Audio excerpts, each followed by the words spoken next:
The following is a production of Salt and Light Radio in Boise, Idaho.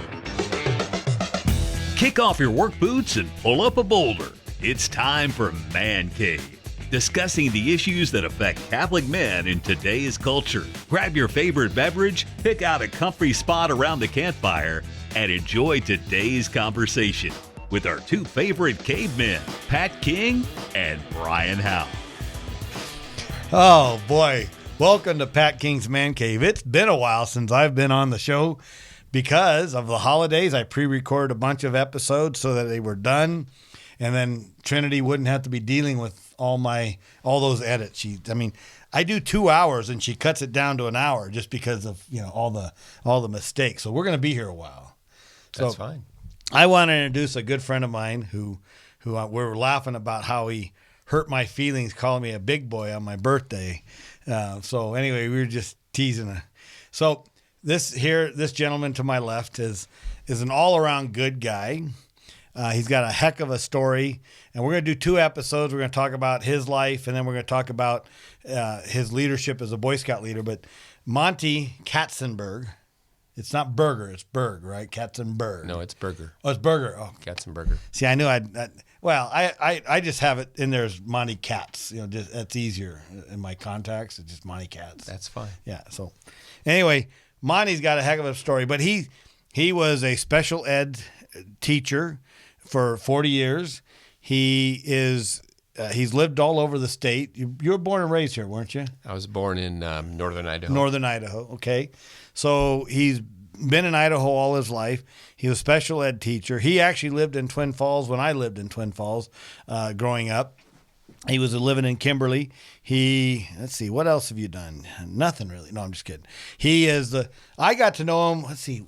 I got to know you from the fish fries. I think that's when we first met, really. I think that's right. He kind of leads our choir at 9 a.m. Mass. He plays the guitar, and he's part of the choir. Got a heck of a voice, smooth, dulcet tones. It just makes you want to go to sleep. No, I'm just kidding.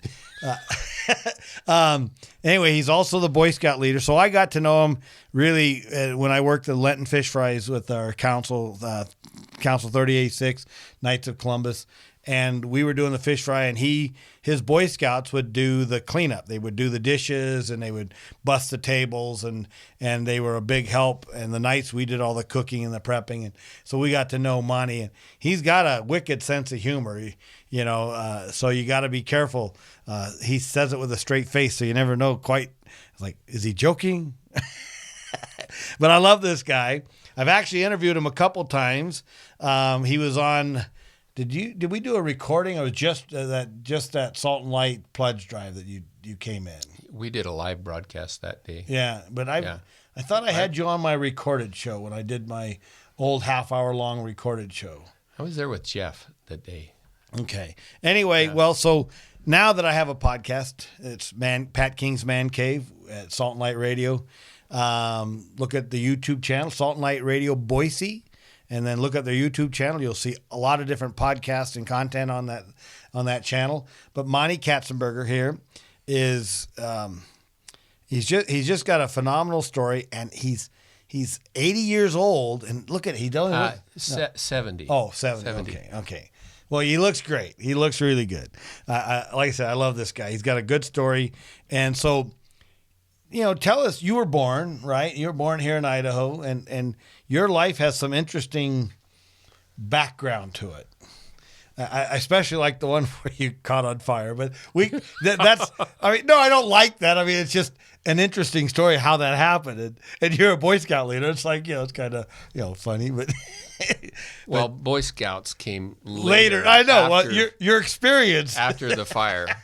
But don't start there. Go back a bit and tell your earlier childhood and stuff.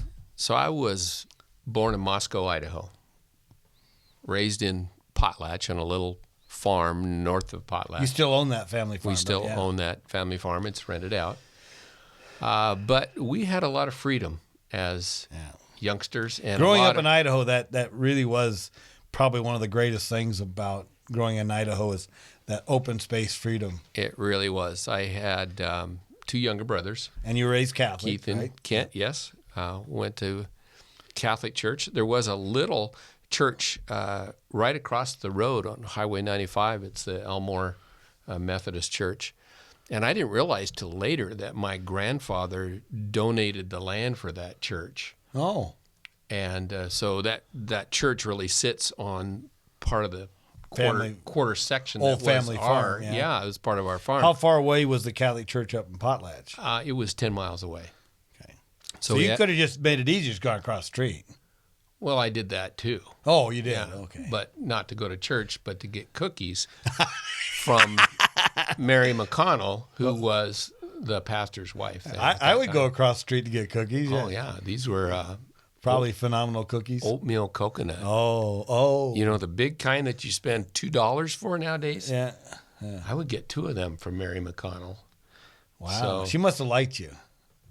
well, you know how pastors' wives are. They love little kids, and they dote on the youngsters. Yeah. And, of course, my mother would take me over there. But anyway, my mother married and met my dad in California.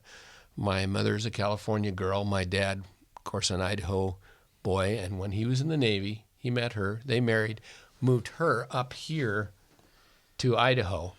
So this was way before Californians started to move to Idaho. She was the first transplant? Yes. And Early. she is of Hispanic background. Okay. She was part of the Alviso family. Make the long story short, she was very different than the rest of the people. She was very energetic, vivacious. The rest of the people up here, or the rest of the people up in the Potlatch area. Okay, yeah. So here's this young Navy guy, and he brings a young wife up who really stirs the pot in the neighborhood. I mean, she's Catholic for one thing, and she's beautiful. And Hispanic Catholic. Hispanic Catholic. Whole different culture. And she's beautiful, and she's smart and vivacious. Well, it really stirred the pot in the Potlatch area, I'm telling you. And she did a wonderful job being a great mother to us. And how many in your family? There's 6 in my family. And there are 3 older siblings, Dawn, Marie, and Richard. And then there are 15 blank years. Great mystery. Really? 15 empty years, no kids. And then Monty, Keith, and Kent. Wow, that's a big span. Yeah, between we can only siblings. imagine, what happened there. But anyway. She was mad at your dad for a while. I take it. Maybe so. Maybe so. But anyway, I grew up there. You alluded to my accident. I did have a burn accident when I was about 6. Probably one of the biggest things that changed my life was that accident. And basically the way it happened is I was imitating what my father had done. He would take a mixture, I almost hate to say this on the air. No, I know, but yeah. 2 flammable liquids, one less flammable than the other. He would mix them together, pour them on weeds, and then that's what he would use to burn weeds around the farm. But I only used one liquid, and that one liquid was very volatile to use. And were you trying to burn weeds, or was it a burn barrel? Wasn't it a burn? There was a burn barrel there, and it was just smoldering, and I was trying to get it going, trying to get it to really, really burn. There was a bunch of Sears catalogs and Montgomery Ward catalogs. And this isn't why I don't mean it funny in that way, but funny is how it does alter your life. We were talking earlier about some things in my radio show earlier about how things important in your life alters your view and how you treat life. And this is one of those moments at 6 that really. So how did it? I mean, tell the story, but then how did it affect your life? So my brother and I conspired together to get this. Oh, brothers! Oh my gosh! This I got more trouble with my brothers than I did on my own. And this is a story of disobedience and danger. But anyway, my brother told me that the key to the gas barrel, whoops, I told you what it was. The gas barrel was up there. And so he helped me. He said, climb up there, Monty. So I climbed up the shelves in the shed and got that key that was on a little chain. We unlocked the lock. Now, I'm only 6. and I can Now, unlock. is this an older brother? No, a younger brother. You let a younger brother guide you into trouble? I know, it's amazing to say, but yes, that's true. So I filled my little watering can, little ducky and goose watering can. Okay. It had a broken handle. That's part of the story. Springy handle. I filled it about half full with gasoline, went to the burn barrel, and poured that gasoline on the burn barrel. Well, you know what happened? It just flared up. Just exploded with flame. And then I stepped back like this.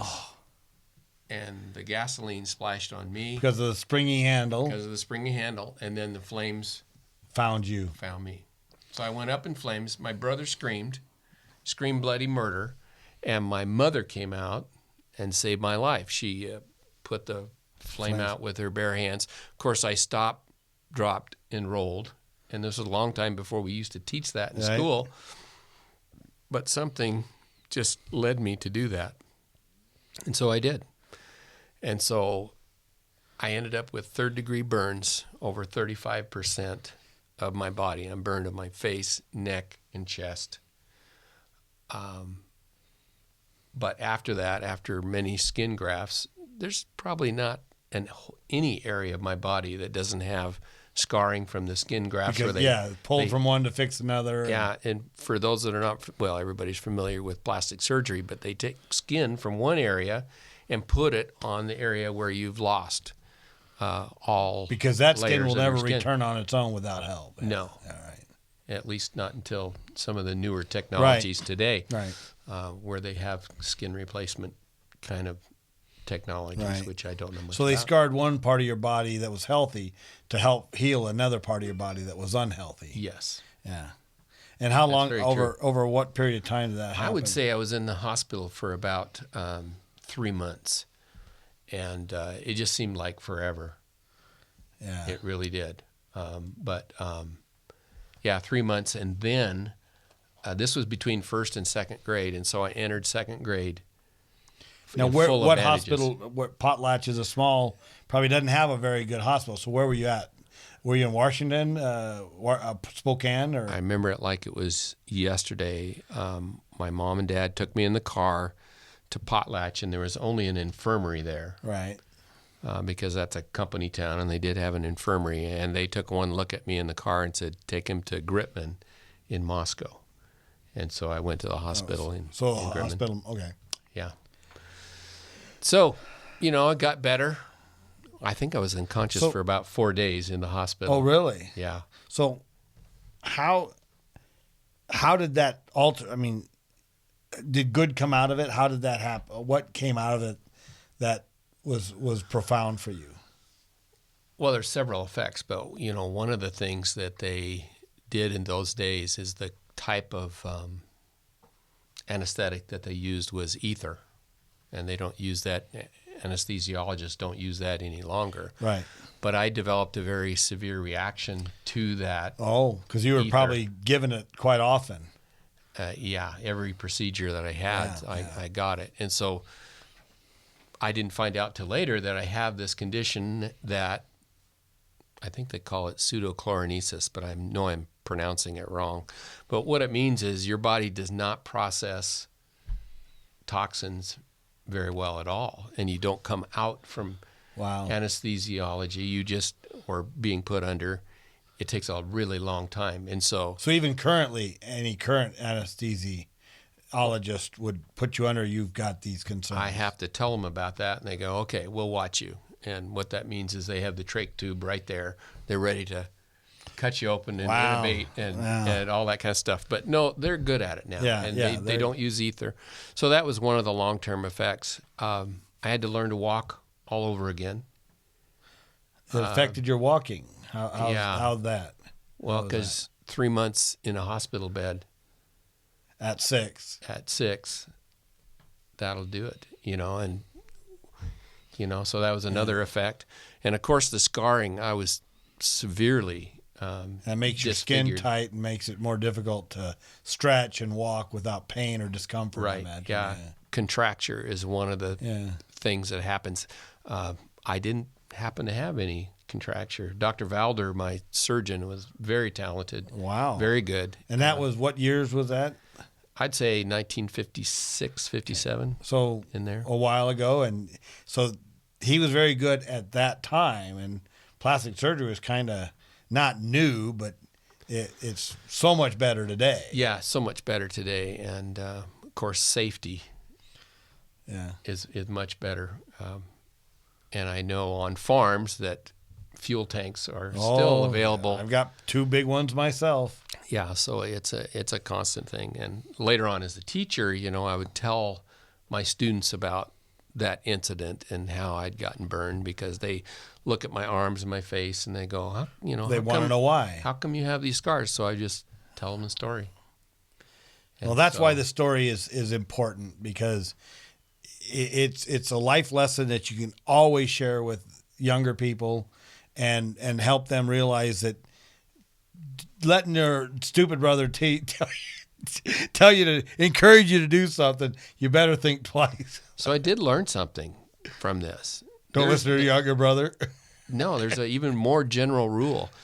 Don't do something the first time without checking with your parents or people in charge. Right. So they can show you properly how to do something. Yeah. Yeah. So they can teach you the right way. Yeah. And that goes for just about anything. Relationships. Don't go on a date until you talk to somebody about, your behavior and what you should do, what you shouldn't do. That's a great lesson to learn. That's what I learned. And, of course, my mother was very supportive, and she helped me as I grew up to not quite be so introverted. Oh, you're definitely not an introvert today. Oh, you don't think I'm introverted? He's an easy guy to talk to, let me tell you. Well, yeah, my wife Julie, she says, do you just love to hear yourself talk? I go, guilty. Yeah, I'm do. glad I don't have that voice telling me that, asking me that same thing. Yeah, well, she's great. Well, what can I share later? You lived in,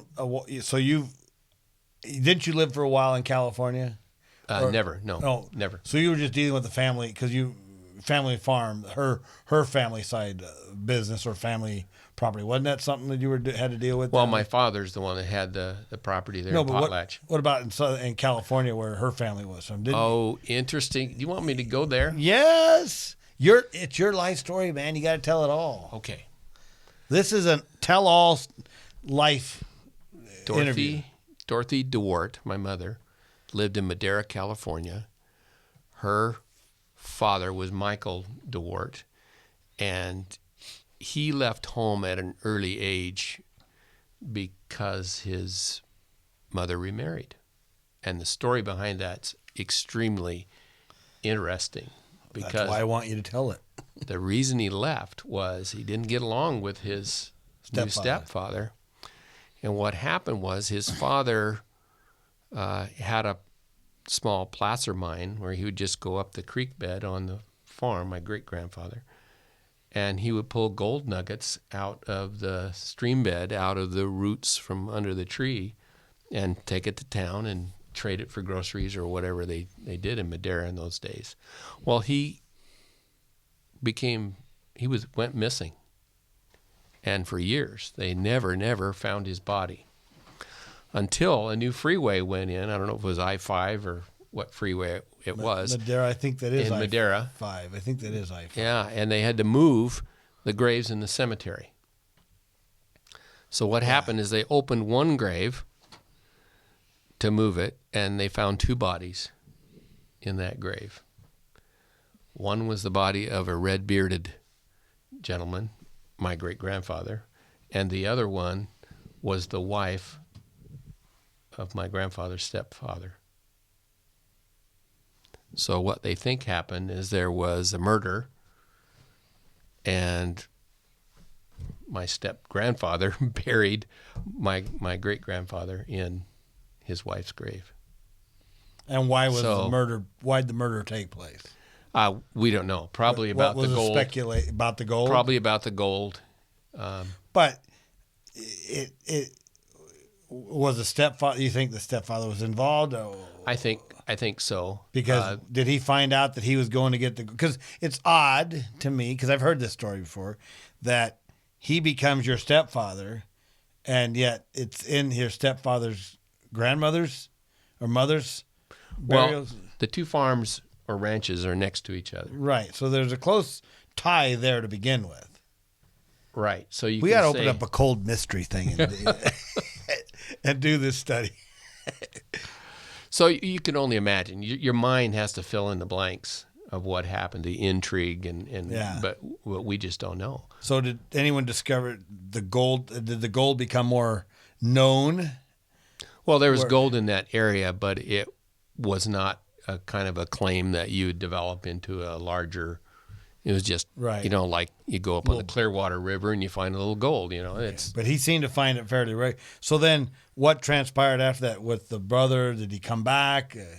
So my grandfather, right. who was very, 13, 14 at that time, left home and he went to find work wherever he could. And he married my grandmother, Ada Alviso. And they had my mother, and right. they had a life of their own. But, fractured family relationships, that just kind of reverberates right. down through the generations, and I'm sure it caused problems. And as it turned out, my grandmother, Ada, died in the influenza epidemic of 1919. Oh, okay. So, fast forward to today when we have many people that have passed away due to COVID. Kind of a related thing, you know. So, So, my mother was very different from the people in Potlatch. So. And the family farm in Madera went away, or what? It eventually, they dammed up the river and it became inundated. So that whole property has been flooded. Oh, it's by a reservoir. Bottom of a reservoir now. Yeah. Okay. It's all underwater. All right. So, that was the interesting story, is the fact that your family has the way you got to where your mom was up here had a sordid past, had an interesting past. And you mentioned that the last time, and I thought that was a good. So I remember growing up talking to Grandpa about this, and I go, man, you should go back and claim that you're a rightful heir to that. And he goes, oh yeah, well, it's all water under the bridge. It's all literally water under the bridge.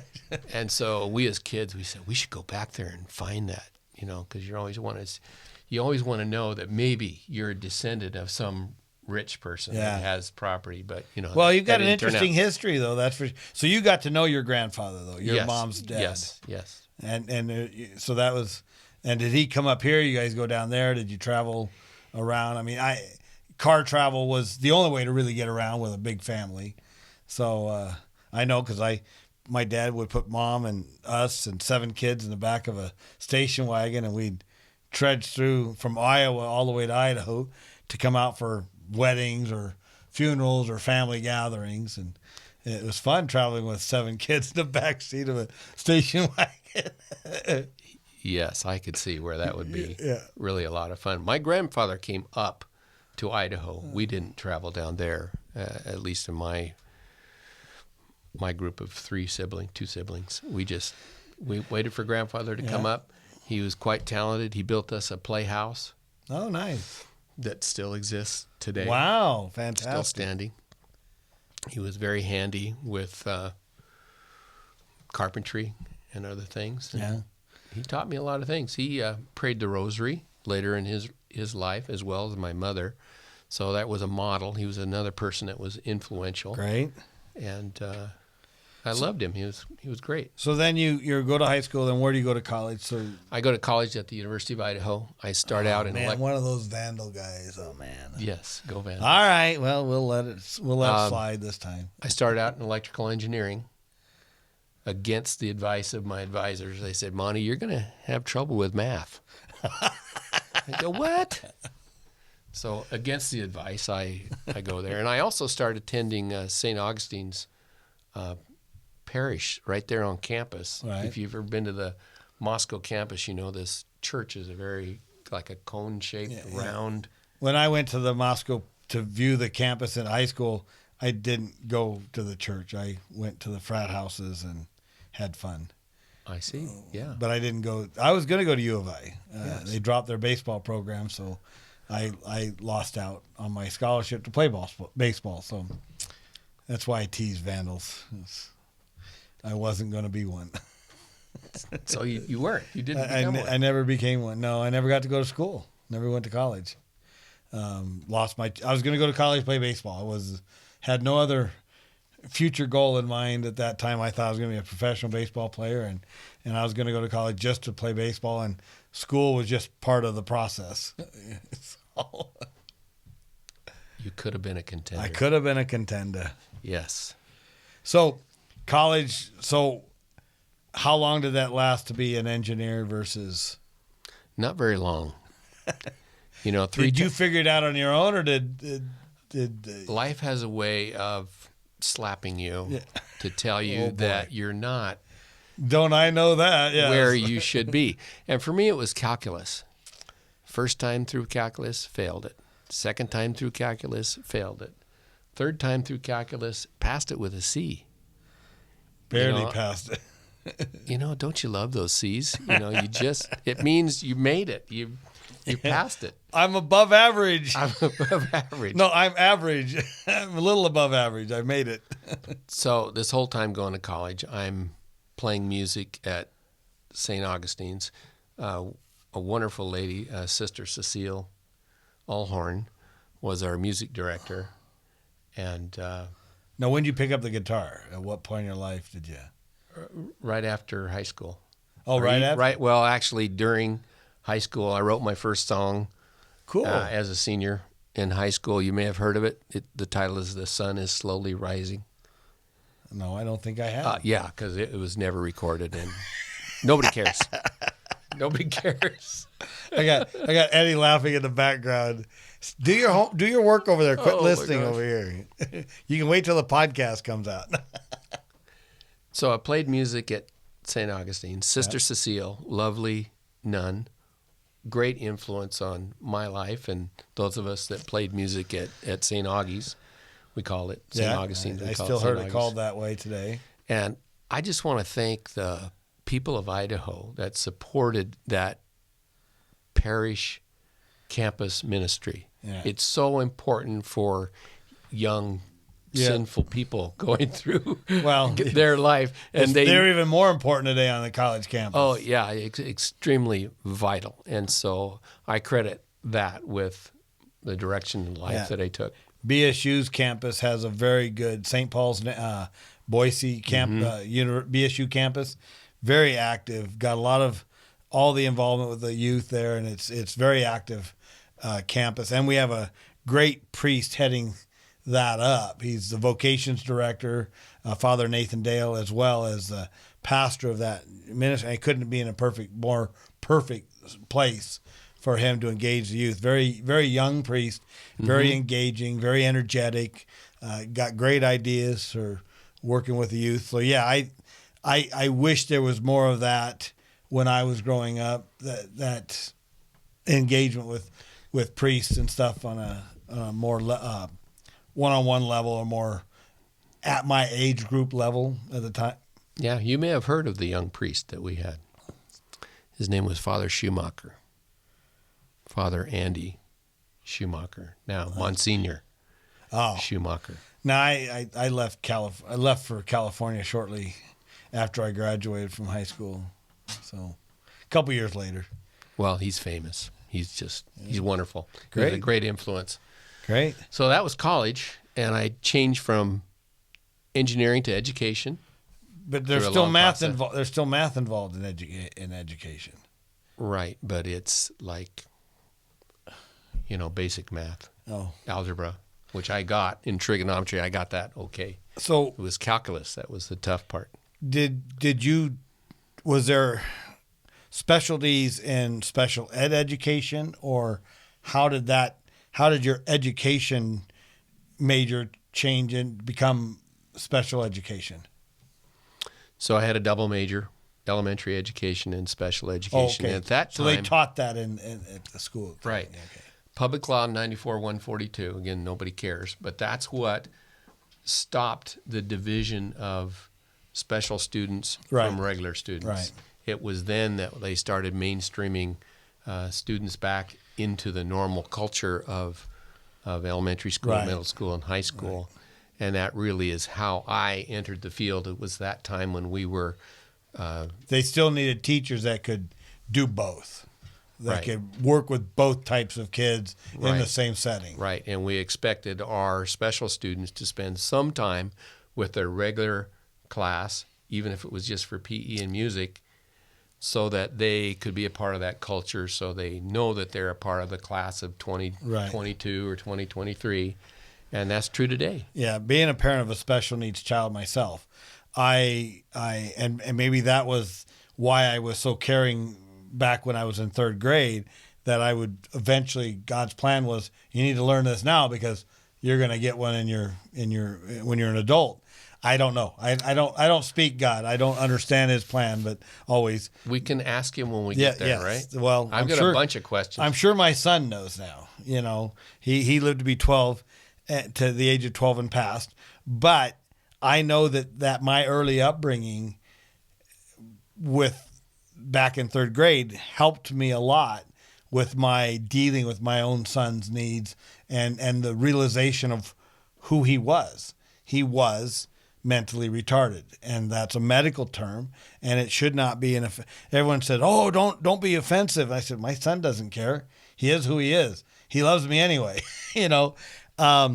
So Lance would go he'd only go half a day because they wouldn't feed him. He was fed on a tube and pump, and they just didn't do that. So we'd have to pick him up after half a day, but he'd spend some time with the regular class, and then he would spend some time in a more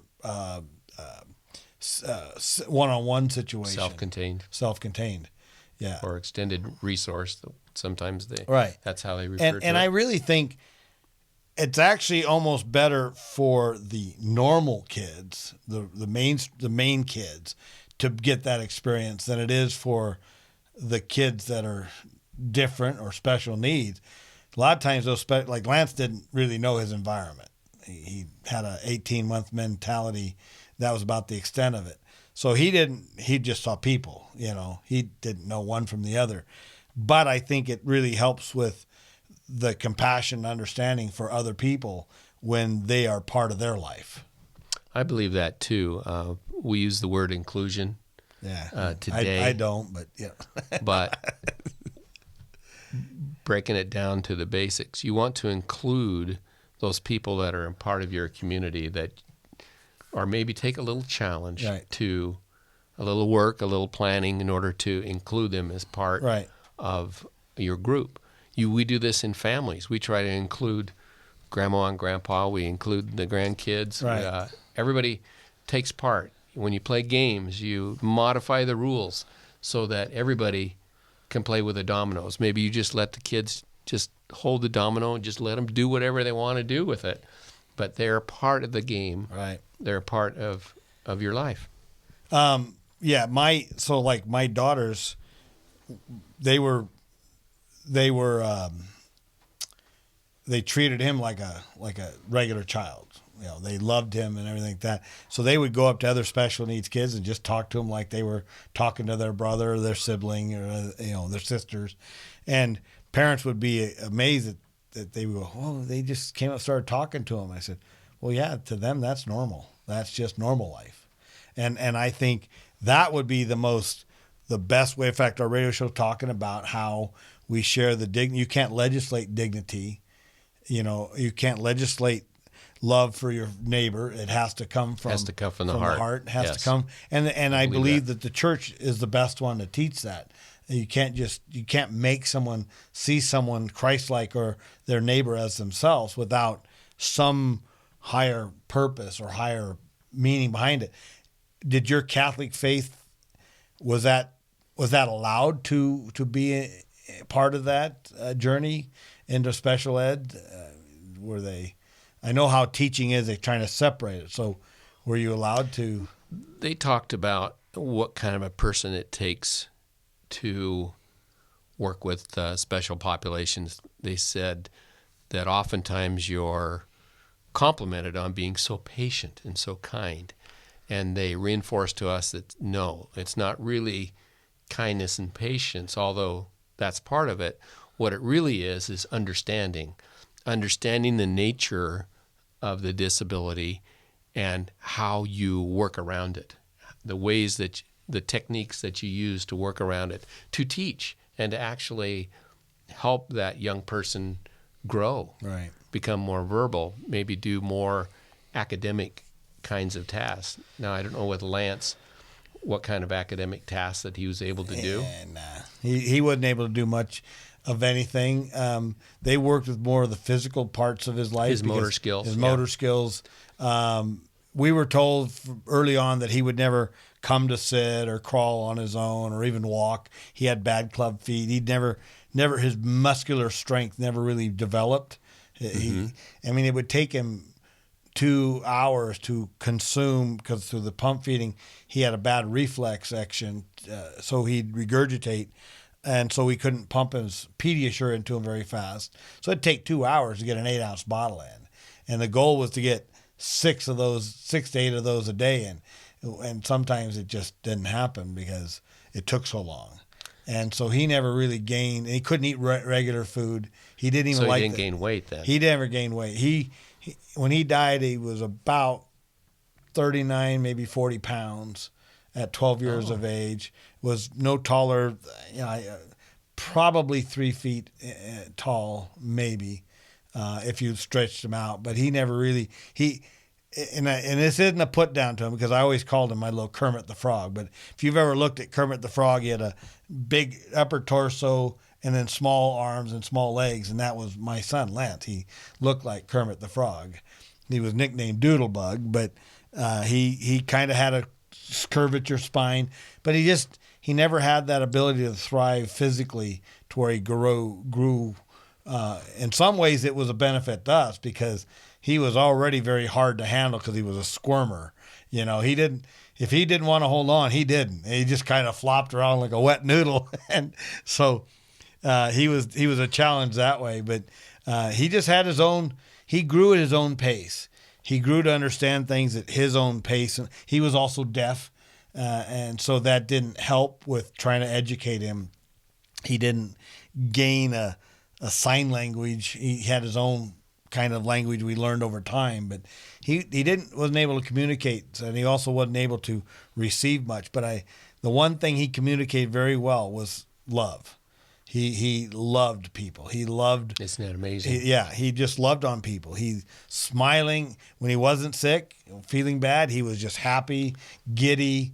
He had his own life, and it was amazing. I think that's why teachers of special education love their profession, is they love the kids that are in that, because they feel that unrestricted affection and love from their students. That's certainly, the things I remember. I wish I would have known Lance. Yeah. That would have been very nice. You would have liked him. You would have been amazed at how well he could communicate without communicating. I know what you mean. It was, yeah. So this is one of the reasons why I like him. We have so much in common as far as that goes. He was an educator, which takes a certain level of compassion and patience and love. And then, because there's a lot of heartache in it too. There's a lot of loss. I'm sure you've had many of your students that didn't survive. Yes. And it's like when I worked at the nursing home, it was hard. You get attached to these patients that were so beautiful in their later years. And you worked at the nursing home? I worked at a nursing home in Twin Falls. I worked at a nursing home. Did you really? Yeah. In Moscow. Yeah. It was amazing, and I felt bad for those patients, because at that time, and it still probably is today, because I haven't ventured into them, but nobody visited them, and I couldn't just go in there and wipe the spillage on their neck or their face and clean them up and change their bed and just walk away. To me, I had to be that one person that would visit with them and talk with them, and You had a relationship. I had a relationship, and it was very hard because you knew those guys. You had no idea how much longer they had left, but I did not want to go into their room and not be someone that would at least engage with them and treat them just like someone I was changing the bed on and walk out. You still remember those people? Oh yeah. I do too. Yeah, this one lady, one lady was a little feisty. She liked to, she thought I was cute. Let's just put it that way. little handsy. You were. You probably were. But then this one lady, she couldn't get out of her bed, and I never saw. I saw family members come around one time, and she was bedridden, and it just broke my heart to see this. She was so gentle and so sweet and so loving and compassionate. Every time I'd walk in, she wanted to touch my face and then smile. And when she did pass, it's like I can't do this. I need to be that person for him, but I took it so hard. And I do remember one patient I got in trouble with him a lot because he was ornery, but it was only because it was a complimentary thing for each other. But when I would have my break time, I'd go and play poker with him, and he would lose his teeth often to me. That was all he had to give. So he'd bet his teeth, and I'd walk. Oh, he bet his teeth. He'd bet his teeth. Oh my gosh. And then I would take them, and then he would raise holy heck with the RN in charge, and I'd get in trouble for taking his teeth. I said, "Hey, you should stop betting them. Come up with a different item, and I wouldn't take it. But it was all done in fun. But so he had a gambling addiction. Well, and you played into it. Well, yeah, he had to offer something up. I mean, I wasn't going to just walk away with nothing. So I took his teeth. Hey, can I tell you about one patient I had? Sure, absolutely. Her name was Hassie Broyles, and she was the only woman on the men's wing because she was big. Yeah, she was. She was big. And so I would come in the morning to wake her up and do the things that we do, the morning procedures, which involve moving her from her bed to a chair. Yeah. And so Get her up and moving. She had big, thick glasses that were always dirty. Oh, and one thing you can do for older people is clean their glasses. Help them to see better. Anyway, so she would look up at me and she'd go, "Who are you?" And she'd say, "Come over here." Then she'd say, "You're just a mountain hound. You're a mountain. Come here, give me a kiss." And I go, "Hassie, we need to get up. Come on." And so I would put my arms around her, and she'd go, "You old mountain hound." It wasn't later till I realized the connotations of that. I just thought she was calling me like a dog or something. No. But anyway, I would pick her up. She was calling you a stud, man. Hey, I thought this was a PG. It is. No. This Can we is edit that part out? No, everybody, they can choose to listen to this. It's a little different. Oh, okay. It's a men's ministry. Well, anyway, it did me a lot of good because learning how to lift heavy people and moving them, that was a skill that I still have to this day. Yeah, I learned proper procedures for lifting someone out of a wheelchair and then turning them onto their bed. It's an important skill. It's an important skill and something everybody should learn because eventually either they will become in need or they will help their elder family members in need and do the same thing. And, that's a lot of reason why people don't come around and don't help out because they don't know. I don't think they feel confident enough to be helpful. So did you have to show your friend how to play poker? No, he taught me how to play poker. So he had that skill. Oh no, he had that skill. No, he was a shrewd guy, but occasionally I would win. So usually when I lose, I'd have to give up my dessert or something like that, But when I won, you got his all teeth. he had to give was his teeth. And then I would get in trouble because he would raise, "He took my teeth, and I'd get in trouble. And I'm going like, "You old buzzard, you bet your teeth, you're going to lose, and now I have to pay the price." But then he would just laugh. He just thought it was funny. he had that wit. He was a fun guy. But you remember all those people you take care of. Yes.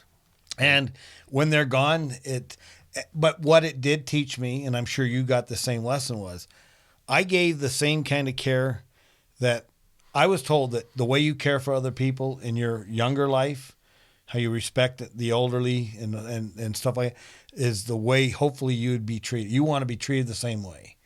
And I learned that they all had a life that was as rambunctious and important, as valuable as mine is to me. And I learned a lot from those. I mean, a lot of them would impart wisdom on me, and I wish I could recall some of the things I learned, but just the fact that I was there and I had this care and compassion. Again, that happened when I was 18. So those are things that taught me that when my son was born, I had that same compassionate care for them, and an understanding and a patient for nurses and for the environment, and the caregivers, the caregivers, the situation they were in, and it made me far more aware of how to take care of my own son's needs. So this is all training ground for what happened to me later on in life. And I appreciated even back then. I didn't know what was in store for me, but I was grateful for that time because it taught me a lot about what I was capable of handling and dealing with. So here's an important question the society always asks. When did asks. this turn around and interview to me? I don't know. Okay. Did you think of it as a burden? Your son was a burden to you? That's an interesting story because, yes, when he was first born, I did. In fact, I'm writing a book about it, and Born a Burden Became a Blessing. Oh. I looked at it from the very selfish aspect of God was punishing lots of different things I thought of. But I thought God, I had a sinful life. I left the church. I just can't believe it. I did. The time I was in my 20s, mid-20s, I left the church. And for stupid reasons, as Trinity told me, and I was stupid for leaving. But yes, I know that now. But anyway, but I thought like David, when he got Bathsheba pregnant and had a kid and killed her husband, put him out there to get killed, and God punished David for his actions and taking his child. I thought I was being burdened from God. I was being punished by God for my behavior, my actions, things I had done, leaving the church and all the other things I had done prior to my sins. And I thought I was being punished. And yet when I knew my wife was pregnant with our own child and it was a boy, I had him playing third base, wearing number 5 for the Los Angeles Dodgers. I mean, he was going to fulfill my hopes and dreams of what I didn't was incapable. But my son, I knew how to get him to that position, to playing third base. I was going to coach him up, and I was going to make him the best baseball player ever, and he would have been playing for the Dodgers. And that was what and so when he came out with all the physical anomalies and all the other things that were unveiled over the next 3 weeks, I actually then took it as like God's burdening me, that I was being punished for things I had done. And it took about a year and a half, over many hospital stays and stuff like that, to realize, I kept questioning why God, he went through a lot of hospital.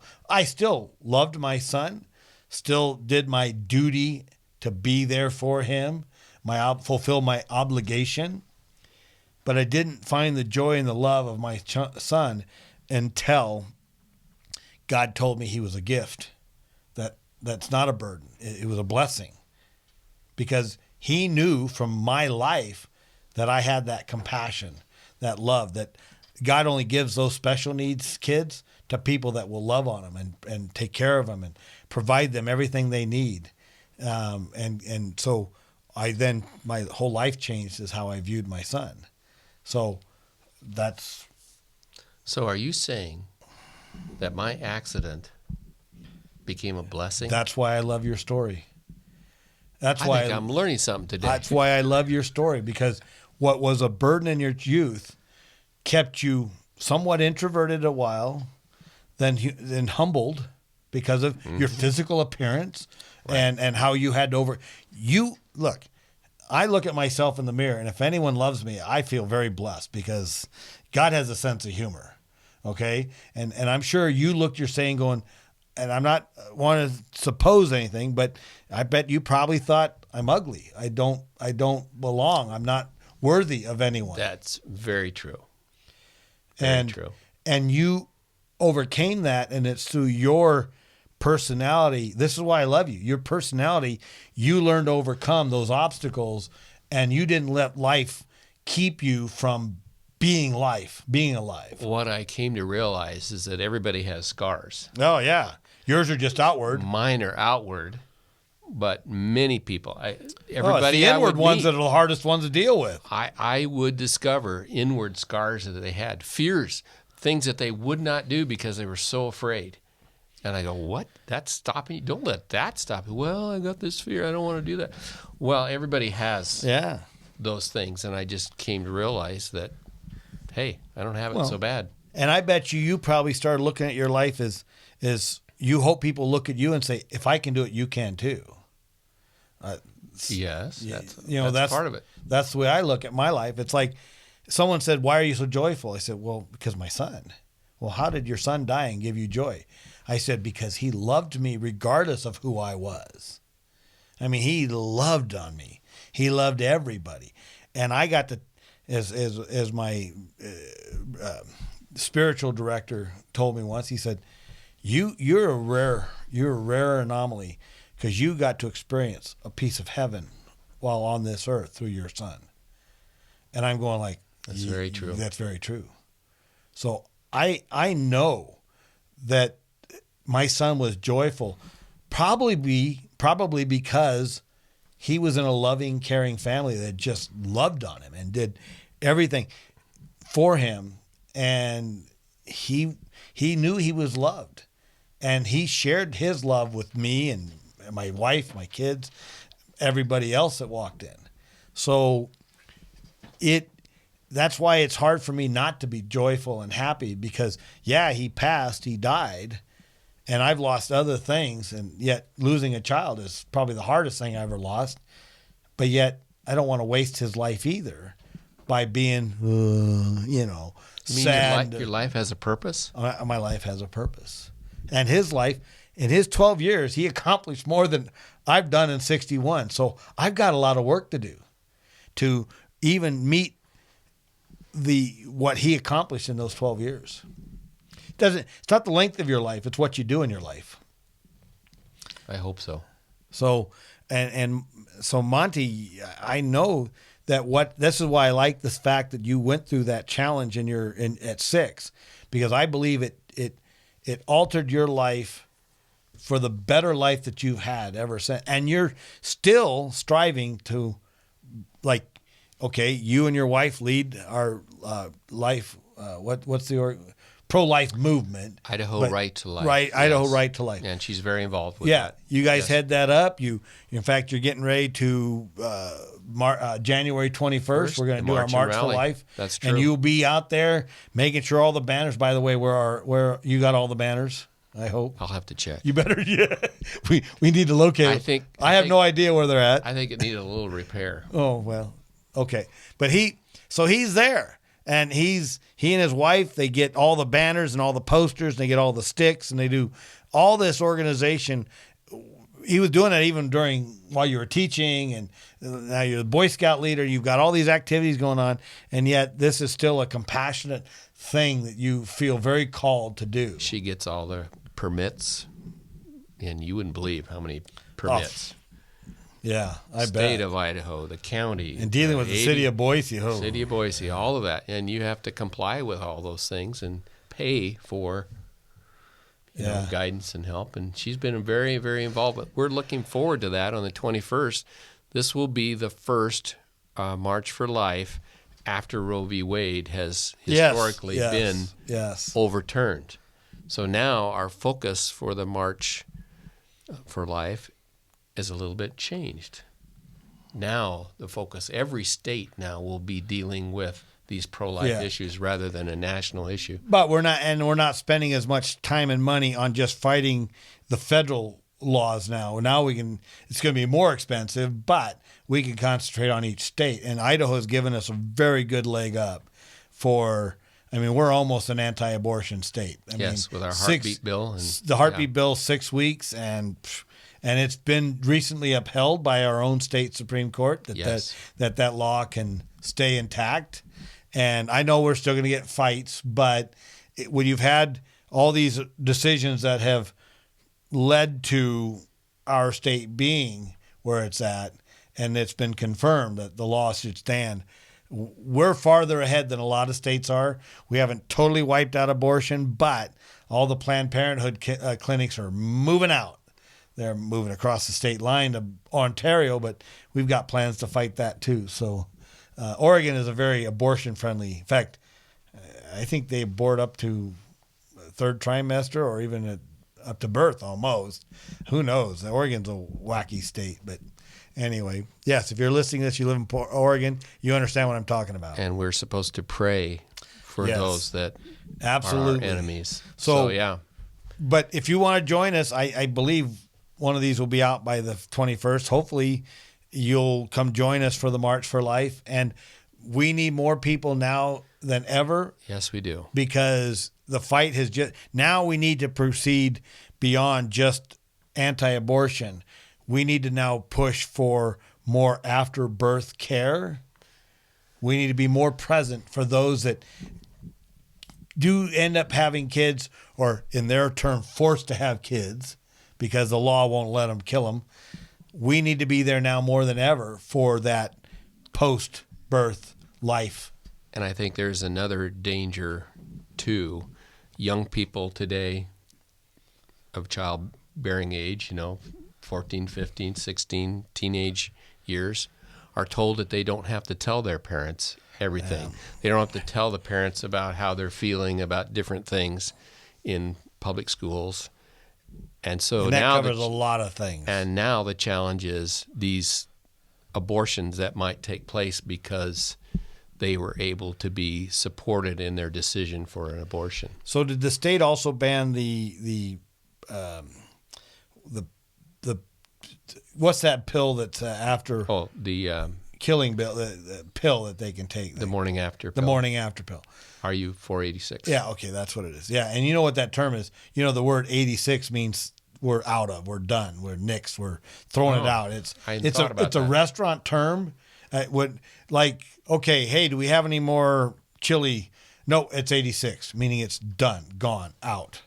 And so when they came up with that RU 486, the term is are you for killing? Done? Are you done? Are you ready? Are you for getting rid of stuff? That really hurts me. And so it was done in purpose as a slam. And I, like I said, I've used that term 86th. Nope, out of it, 86th. Done for the night. Any more soup? Done for the 86th. 86 was just a term in the restaurant where you just knew whatever was on the menu was gone. Done. Out of it. No more. And so I thought, whoa, what an evil thing. Well, I guess it's appropriate to call a killing pill, a baby killing pill. In a way, it's an appropriate name. But anyway, so Idaho, what's the law in Idaho on RU 486? Is it still available? I should know more about this, but I don't. Okay. Check the link Get below. back to me. Yeah.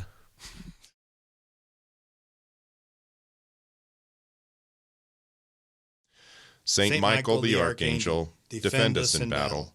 Be our protection against the wickedness and snares of the devil. May God rebuke him, we humbly pray. And do thou, O Prince of the heavenly host, by the power of God, cast into hell Satan and all the evil spirits who prowl about the world seeking the ruin of souls. Amen. In the name of the Father, and the Son, and of the Holy Spirit. Amen. We hope you've enjoyed this episode of Man Cave, a weekly podcast discussing the issues that affect Catholic men in today's culture. A production of Salt and Light Radio in Boise, Idaho. To learn more about our ministry, please visit our website, saltandlightradio.com.